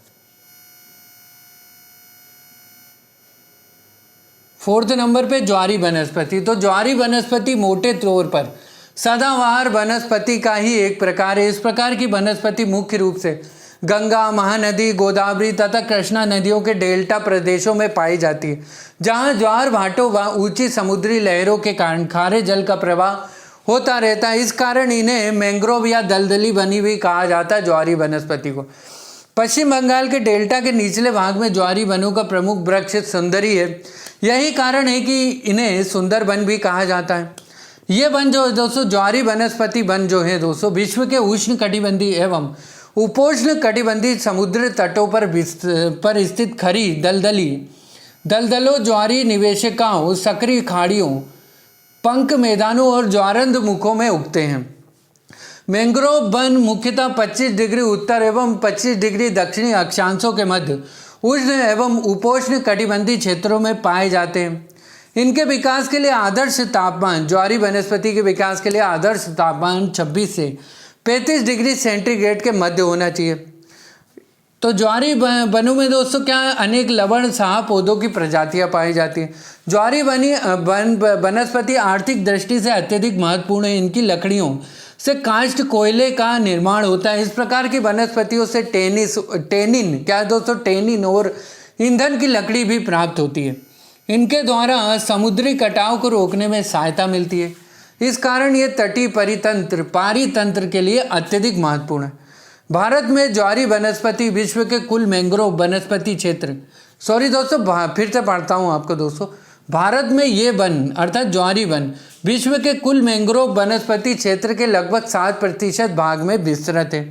भारत में सर्वाधिक मैंग्रोव आच्छादित 4 राज्य हैं दोस्तों। तो 4 राज्य या संघीय क्षेत्र हैं, क्रमशः पश्चिम बंगाल, गुजरात, अंडमान और निकोबार द्वीप समूह तथा आंध्र प्रदेश है। मैंग्रोव वनस्पति अंडमान एवं निकोबार द्वीप समूह में बहुतायत में विस्तृत है। मैंग्रोव से संबंधित वन समसामयिकी घटनाक्रम देखते हैं दोस्तों। तो हाल के अध्ययन से पता चला है कि सुंदरवन के मैंग्रोव वनस्पति के लगभग 10,000 वर्ग किलोमीटर क्षेत्र को जलवायु परिवर्तन के कारण क्षति पहुंच रही है।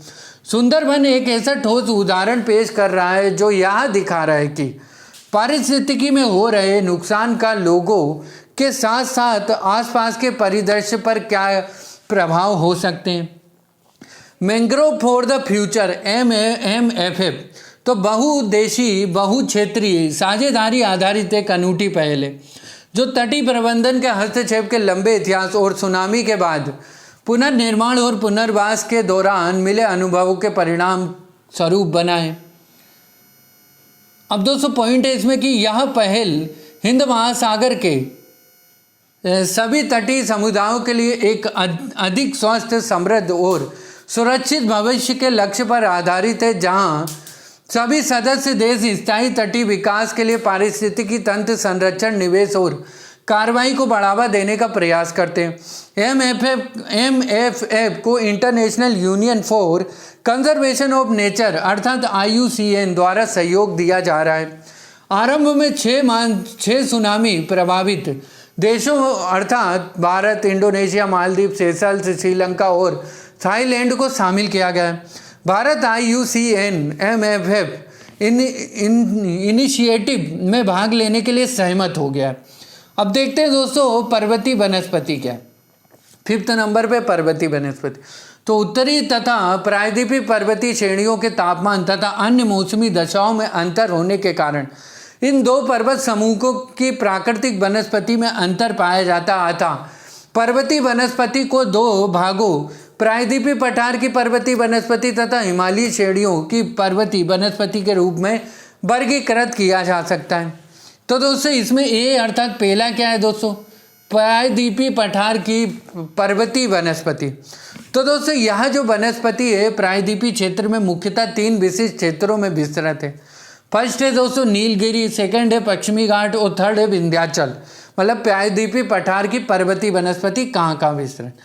फिर है दोस्तों ये पर्वत श्रृंखलाएं उष्ण कटिबंधीय क्षेत्र में आती हैं तथा इनकी ऊंचाई समुद्र तल से लगभग 1500 मीटर ही है। अतः यहाँ ऊंचे ढलानों पर शीतोष्ण कटिबंधीय वनस्पति तथा निचले क्षेत्रों में उपोष्ण कटिबंधीय वनस्पति पाई जाती है।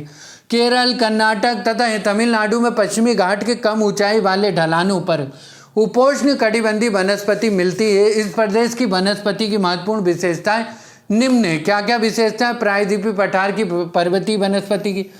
तो दोस्तों क्या क्या विशेषता है कि अविकसित वनों या झाड़ियों के साथ खुली हुई विस्तृत घास भूमियां पाई जाती हैं। 1500 मीटर से कम ऊंचाई पर पाए जाने वाले आर्द्र शीतोष्ण वन कम सघन हैं।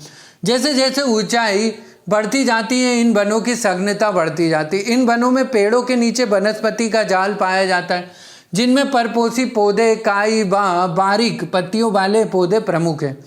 नीलगिरी, अन्नामलाई और पालिनी पहाड़ियों पर शीतोष्ण कटिबंधीय वन पाए जाते हैं जिन्हें सोलास कहा जाता है। यहाँ पाए जाने वाले मैग्नोलिया, लेरेल, यूकेलिप्टिस, सिनकोना और बेटल आदि वृक्षों का उपयोग तेल एवं औषधियों के लिए किया जाता है। फिर है दोस्तों बी पे क्या है, हिमालय श्रेणियों की पर्वतीय वनस्पति। तो हिमालय पर्वतीय क्षेत्र में ऊंचाई और वर्षा के आधार पर वनस्पति को 4 भागों में बांटा जाता है जो कि निम्न है दोस्तों। पहला क्या है इसमें आर्द्र उष्ण कटिबंधीय पर्णपाती वन। तो ये जो है दोस्तों शिवालिक श्रेणियों के पदी क्षेत्रों, भाबर तथा तराई क्षेत्रों में 1000 मीटर की ऊंचाई तक पाए जाते हैं। आयरनवुड, ओक, चेस्टनट के वृक्ष इस क्षेत्र में 1200 से 1300 मीटर की ऊंचाई तक अच्छी तरह विकसित होते हैं। बांस के वृक्ष यहाँ मुख्य रूप से पाए जाते हैं। इन वृक्षों के अलावा लगभग 4000 पुष्प प्रजातियों के पादप भी मिलते हैं। छोटे पर्णपाती वृक्ष इन वनों की प्रमुख विशेषता। अपेक्षाकृत कम ऊंचाई वाले क्षेत्रों में वृक्षों के बीच बीच में बांस के झुरमुट, लताएं, बेत, सदाबहार झाड़ियाँ उगती हैं। अब दोस्तों आर्द्र शीतोष्ण कटिबंधीय सदाबहार वन सेकेंड टाइप है। तो दोस्तों ये वन 1000 से 3000 मीटर की ऊंचाइयों के मध्यवर्ती क्षेत्रों में पाए जाते हैं। ये घने वन लंबे पेड़ों से युक्त हैं। चेस्टनट तथा ओक पूर्वी हिमालय प्रदेश के प्रधान वृक्ष हैं, जबकि चीड़ और पाइन पश्चिमी हिमालय प्रदेश में प्रधानता से पाए जाने वाले वृक्ष हैं। साल निम्न ऊंचाई वाले वृक्षों का महत्वपूर्ण वृक्ष है। देवदार, सिल्वर फर तथा स्प्रूस 2000 से 3000 मीटर के मध्यवर्ती भागों के प्रधान वृक्ष हैं। इन ऊंचाइयों पर पाए जाने वाले वन कम ऊंचाई के वनों की तुलना में कम सघन होते हैं। स्थानीय व्यक्तियों के लिए इन वनों का आर्थिक महत्व अधिक है। अब देखते हैं दोस्तों शुष्क शीतोष्ण वनस्पति। तो दोस्तों यह जो थर्ड टाइप है, यह वनस्पति इस पर्वतीय प्रदेश के अधिक ऊंचाई वाले पहाड़ी ढालों पर पाई जाती है ना। तो दोस्तों किसी भी पर्वतीय प्रदेश के अधिक ऊंचाई वाले ढालों पर, पहाड़ी ढालों पर शुष्क शीतोष्ण वनस्पति पाई जाती है। यहाँ तापमान कम तथा वर्षा 70 से 100 सेंटीमीटर होती है। हिमालय पर्वतीय क्षेत्र में 1500 से 3500 मीटर की ऊंचाई पर मिलते हैं शुष्क शीतोष्ण वनस्पति। यह वनस्पति जो है दोस्तों भूमध्य सागरीय, अर्थात क्या है दोस्तों, शुष्क शीतोष्ण वनस्पति भूमध्य सागरीय वनस्पति से मिलती जुलती है। यहाँ पर पाए जाने वाले शंकुधारी वृक्षों के सदाबहार वन लघु हिमालय की मुख्य विशेषता 900 से 1600 मीटर की ऊंचाई तक चीड़ के वृक्ष पाए जाते हैं। यहाँ पाए जाने वाले देवदार, स्प्रूस, सिल्वर फर और चीड़ के वृक्ष आर्थिक दृष्टि से बहुत ही महत्वपूर्ण है। जंगली जैतून, ओक और बबूल तथा कठोर व मोटी सवाना घास अन्य प्रमुख वनस्पति हैं। फिर दोस्तों फोर्थ क्या है, अल्पाइन वनस्पति। तो अल्पाइन वनस्पति 3000 से 4000 मीटर की ऊंचाइयों के मध्य पाई जाती है। नंगा पर्वत के धूप वाले तीव्र तथा चट्टानी ढालों पर और शुष्क क्षेत्रों में जूनिपर नामक वृक्ष बहुतायत में पाए जाते हैं। बरुंश क्या है दोस्तों, बुरुंश नामक वृक्ष पूर्वी हिमालय के आर्द्र क्षेत्र में यह बहुतायत में पाया जाता है। हिमरेखा के साथ साथ पेड़ों की ऊंचाई क्रमशः कम होती जाती है। इस वनस्पति में सिल्वर फर, जूनिपर, पाइन सम्मिलित है। ये वन कम सघन होते हैं। अब दोस्तों देखते हैं वनस्पतियों का वर्गीकरण, समुद्र तल से ऊंचाई, पेड़ पौधे एवं वृक्षों की उपस्थिति। तो दोस्तों उष्ण कटिबंधीय आर्द्र पर्णपाती वन की दोस्तों समुद्र तल से ऊंचाई 1000 से 2000 मीटर होती है। और पेड़ पौधे एवं वृक्षों की उपस्थिति कौन कौन सी होती है, तो दोस्तों इसमें क्या है, साल, बांस, ओक, चेस्टनट, चीड़ एवं अन्य फली वृक्ष उष्ण कटिबंधीय आर्द्र पर्णपाती वन में पाए जाते हैं। चौड़ी पत्ती वाले वन देखते हैं दोस्तों। चौड़ी पत्ती वाले वन समुद्र तल से ऊंचाई 1600 से लेकर 3300 मीटर तक होती चौड़ी पत्ती वाले वन की। और पाइन, देवदार, सिल्वर फर और स्प्रूस जो है चौड़ी पत्ती वाले वन में पाए जाते हैं। फिर है दोस्तों अल्पाइन वन की जो है समुद्र तल से ऊंचाई 3600 मीटर होती है। और सिल्वर फर, पाइन, बर्च आदि के वृक्ष अल्पाइन घास क्षेत्र अल्पाइन वन में पाए जाते हैं। तो ऊंचाई के आधार पर पर्वतीय क्षेत्र की वनस्पतियों का वर्गीकरण हमने देख लिया। अब देखते हैं दोस्तों ऊंचाई के आधार पर पर्वतीय क्षेत्र की वनस्पति क्या क्या है ना। तो दोस्तों देख लो, जैसा कि आपको दिख रहा होगा दोस्तों ऊंचाई के मतलब 3000 फीट से लेकर जैसे कि 915 मीटर से 1830 मीटर तक में दोस्तों सब ट्रॉपिकल जोन पाया जाता है। फिर 1830 मीटर से लेकर 2440 मीटर तक टेम्परेट जोन पाया जाता है। फिर है दोस्तों 2440 मीटर से लेकर 3970 मीटर तक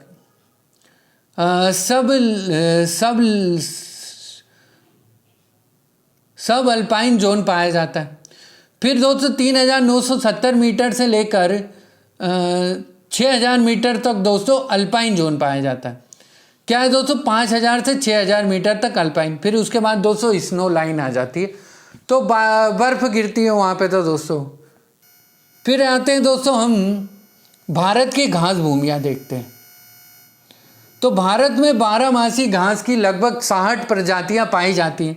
इससे मिलकर ही हमारा पारितंत्र बना है जो हमारे पशुधन का आहार है। वास्तव में वनों के विनाश और अवमूल्यन के परिणाम स्वरूप ही घास भूमियों का विकास हुआ है। इन्हें इनके अब स्थिति के अनुसार निम्न प्रकार से वर्गीकृत किया जा सकता है। पहला है दोस्तों मैदानी क्षेत्रों की घास भूमियाँ और सेकेंड है दोस्तों हिमालयी पर्वत क्षेत्रों की घास भूमियाँ। सामान्यतः भारत के घास क्षेत्र का विभाजन 3 भागों में किया जाता है। तो दोस्तों इसमें क्या है, फर्स्ट है उष्ण कटिबंधीय घास भूमियाँ। तो इस प्रकार की घास भूमियाँ, इस प्रकार की घास उन क्षेत्रों में मिलती है जहाँ वार्षिक वर्षा 30 से 200 सेंटीमीटर के मध्य होती है और ग्रीष्म ऋतु में तापमान उच्च होता है। इस प्रकार की घास भारत के मैदानी भागों जैसे कि दोस्तों पंजाब, उत्तर प्रदेश, हरियाणा, उत्तर पश्चिम और असम में मिलती है। इस प्रकार की घास पशुपालन के लिए उपयुक्त होती है। सेकेंड है दोस्तों उपोष्ण तथा शीतोष्ण कटिबंधीय घास भूमियाँ। तो दोस्तों इस प्रकार की घास भूमियाँ हिमालय क्षेत्र में 1000 मीटर की ऊंचाई वाले क्षेत्र में तथा पश्चिमी घाट के वन क्षेत्र में पाई जाती है। ये घास दक्षिण भारत के सोलास वन में भी मिलती है। थर्ड है दोस्तों नदी तटीय घास भूमियाँ। तो दोस्तों इस प्रकार की घास उत्तरी भारत में मिलती है और ये भाबर चारागाह का निर्माण करती है जो भैंसों और अन्य पालतू पशुओं के लिए आहार उपलब्ध कराती है। अब देखते हैं दोस्तों भारत में वनावरण क्या है। फोर्थ हेडिंग में दोस्तों क्या है भारत में वनावरण। तो वन क्षेत्र और वास्तविक वनावरण में अंतर होता है। वन क्षेत्र वह क्षेत्र होता है जिसे वन के रूप में अभिलेखित किया गया है। इसके अतिरिक्त इसके विपरीत वास्तविक वन क्षेत्र वह क्षेत्र है जिसमें वास्तविक रूप में वन होते हैं। वन क्षेत्र का अनुमान राजस्व बोर्ड के अभिलेखों पर आधारित है, जबकि वास्तविक वनावरण का अनुमान सुदूर संवेदन आधारित उपग्रह प्रणाली के माध्यम से लगाया है। अभिलेखित वन क्षेत्रों को 3 भागों में वर्गीकृत किया जाता है दोस्तों। तो 3 भाग क्या देखते हैं। तो फर्स्ट है दोस्तों अर्थात ये क्या है आरक्षित वन अर्थात रिजर्व्ड फॉरेस्ट। तो दोस्तों वे सभी क्षेत्र जो भारतीय वन अधिनियम या राज्य वन अधिनियम के प्रबंधन के अंतर्गत पूर्ण रूप से संरक्षित है। बिना अनुमति के इन वनों में सभी प्रकार के क्रियाकलापों पर रोक लगी होती। सेकंड है दोस्तों संरक्षित वन अर्थात प्रोटेक्टेड फॉरेस्ट। तो दोस्तों संरक्षित वन जो है दोस्तों तो ये वन क्षेत्र भारतीय वन अधिनियम या राज्य वन अधिनियम के प्रबंधन के अंतर्गत कुछ सीमा तक संरक्षित होता है। इन वनों में जब तक रोक नहीं लगी हो तब तक सभी प्रकार के क्रियाकलापों की अनुमति होती। थर्ड है दोस्तों अवर्गीकृत वन अर्थात अनक्लासिफाइड फॉरेस्ट। तो दोस्तों ऐसे क्षेत्र जो वन के रूप में अभिलिखित तो होते हैं पर आरक्षित और संरक्षित वनों की श्रेणी में नहीं आते हैं। ऐसे वनों के स्वामित्व अलग अलग राज्यों में भिन्न भिन्न होते हैं। ब्रिटिश काल के दौरान ही वर्ष 1894 में भारत की पहली राष्ट्रीय वन नीति प्रकाशित की गई। इसके बाद वर्ष 1952 में स्वतंत्र भारत की पहली राष्ट्रीय वन नीति तैयार की गई। इस नीति में वन संसाधनों के संरक्षण एवं विकास पर बल देते हुए देश के लगभग 33% भूभाग को वनाच्छादित करने का लक्ष्य रखा गया था। इसके बाद वन संरक्षण अधिनियम 1980 तथा राष्ट्रीय वन नीति 1988 में वन संसाधनों के संरक्षण एवं वनीकरण के लिए स्पष्ट दिशा निर्देश दिए गए थे। वन क्षेत्र में वृद्धि एवं कमी के आंकड़ों की जानकारी किसी भी देश के साथ साथ नागरिकों के लिए भी महत्वपूर्ण होती है। इसी संदर्भ में देहरादून स्थित भारतीय वन सर्वेक्षण विभाग द्वारा प्रत्येक 2 वर्ष पर सुदूर संवेदन आधारित उपग्रह प्रणाली के माध्यम से देश में वनों की स्थिति पर आधारित भारत वन स्थिति रिपोर्ट अर्थात India state of forest report ISFR जारी की जाती है। इस प्रकार की पहली भारत वन स्थिति रिपोर्ट 1987 अर्थात दोस्तों 1987 में जारी की गई थी। ध्यान रखना दोस्तों इंपॉर्टेंट क्वेश्चन। अब देखते हैं दोस्तों भारत वन स्थिति रिपोर्ट में प्रयुक्त वनावरण क्षेत्र के तहत 1 हेक्टेयर से अधिक क्षेत्रफल वाले ऐसे समस्त भौगोलिक क्षेत्रों को सम्मिलित किया जाता है जहां ट्री कैनोपी डेंसिटी 10% से अधिक हो। इसके तहत मैंग्रोव वन क्षेत्र भी शामिल होते। उल्लेखनीय है कि 10% से कम ट्री कैनोपी डेंसिटी वाली निम्न स्तरीय वन भूमि को वनावरण में सम्मिलित नहीं किया जाता है तथा इन्हें झाड़ी अर्थात स्क्रब की श्रेणी में रखा जाता है। तो जैसा कि दोस्तों आप डायग्राम में दोस्तों आपको दिख रहा होगा वनों का ट्री कैनोपी डेंसिटी के आधार पर वर्गीकरण। तो दोस्तों स्क्रब में क्या लिखा है कि degraded forest lands with canopy density less than 10%। तो जिनकी भी दोस्तों कैनोपी क्या 10% से कम होगी वो स्क्रब झाड़ी वाले में आ जाएंगे। सेकंड में दिख रहा है दोस्तों ओपन फॉरेस्ट। तो all lands with tree canopy density of 10% and more but less than 40%। मतलब ट्री कैनोपी क्या होगी दोस्तों 10 से ज़्यादा होगी और 40 से कम होगी तो उसको हम खुला वन क्षेत्र अर्थात ओपन फॉरेस्ट कहेंगे। फिर है दोस्तों दिखाया गया इसमें मॉडरेटली डेंस फॉरेस्ट। तो दोस्तों all lands with tree canopy density of 40% and more but less than of 70%, मतलब 70% से कम कैनोपी और 40 से ज़्यादा % होगी तो उसको दोस्तों हम मॉडरेटली डेंस फॉरेस्ट कहेंगे। फिर है दोस्तों वेरी डेंस फॉरेस्ट, तो all lands with a tree canopy density of 70% and above, तो 70% से ज़्यादा कैनोपी होगी तो हम इसको क्या कह लेंगे, वेरी डेंस फॉरेस्ट कह लेंगे। अब दोस्तों देखते हैं, हमने तो कैनोपी तो देख ली डेंसिटी के आधार। तो दोस्तों इस प्रकार के वन आवरण को 3 भागों में वर्गीकृत किया जाता है। तो फर्स्ट है दोस्तों अति सघन वन, जिनकी ट्री कैनोपी डेंसिटी 70% से अधिक होती है। यह लगभग कुल भौगोलिक क्षेत्र के 2.61% के आसपास है। सेकेंड है दोस्तों मध्यम सघन वन, तो जिनकी ट्री कैनोपी डेंसिटी 40 से 70% के मध्य होती है। यह लगभग कुल भौगोलिक क्षेत्र के 9.59% के आसपास है। थर्ड है दोस्तों खुले वन, तो जिनकी ट्री कैनोपी डेंसिटी 10 से लेकर 40% के मध्य होती है। यह लगभग कुल भौगोलिक क्षेत्र के 9.14% के आसपास है। तो दोस्तों यहाँ पे तो 15 की दिखाई गई है, तो हमको 15 की रिपोर्ट से तो कोई मतलब ही नहीं है दोस्तों, है ना। तो अब दोस्तों हम इसी में देखते हैं,